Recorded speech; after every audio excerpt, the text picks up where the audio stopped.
Hey everybody, good afternoon. So today what we want to illustrate for you is the concept of shooting center of exposure as opposed to center of mass, which is the practice we use here at Target Nation for all of our classes and everything. So center of exposure is defined as that portion of your adversary that is most presented to you, that is facing you the most, all right?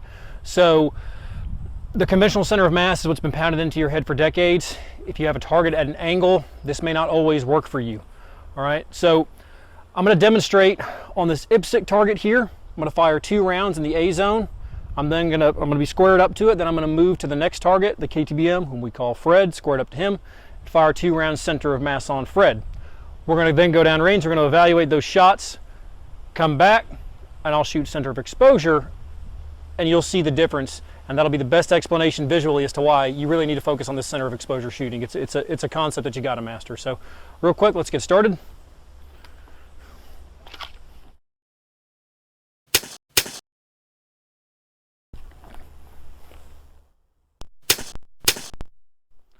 So shooting Fred there.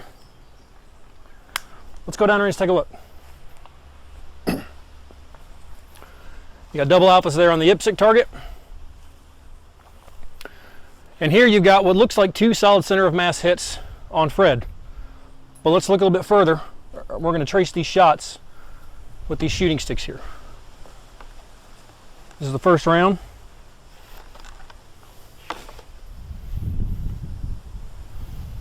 This here being the second.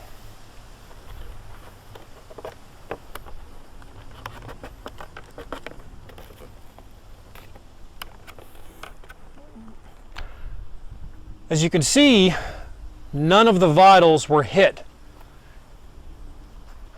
When you remove the voice, you didn't hit a single thing.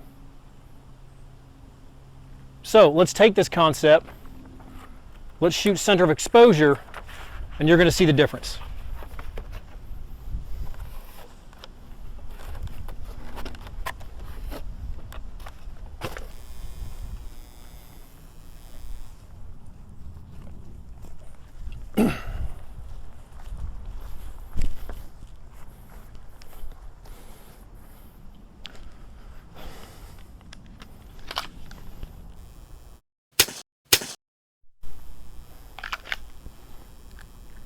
Let's go take a look at these.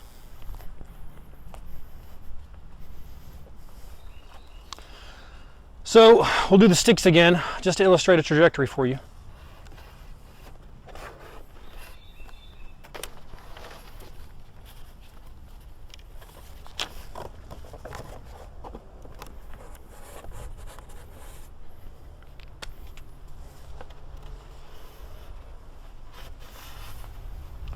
So take a look at that.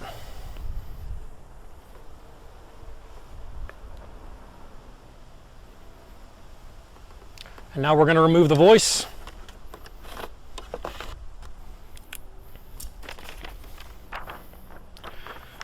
And as you can see, it speaks for itself. That's center of exposure versus center of mass. The practice utilized by Target Nation.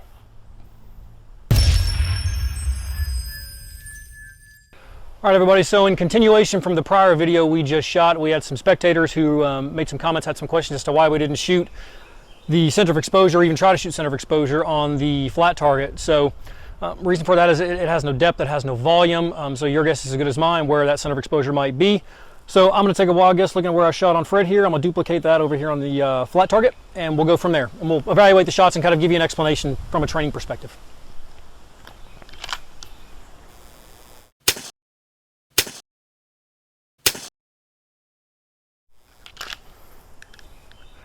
Let's take a look.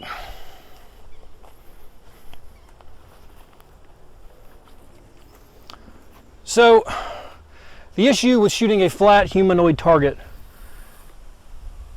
is that it is a single point of entry and a single point of exit. There's no way to tell where the shooter was when the shots were made, where the shots came from, whether, I mean, we're at a static range here, so it's easy to say, okay, this is a flat target that's just staying in one position, but in the real world, you're not just staying put, you're moving, things are dynamic. So it's a wild guess. I mean, you could have been shooting, just could have been shot straight like this, could have been shot straight here, an angle, we don't know. You can tell because of where I was standing, where it was from, but if not, being a single point of entry, single point of exit, let these sticks go. It's a guessing game, and we shouldn't be guessing.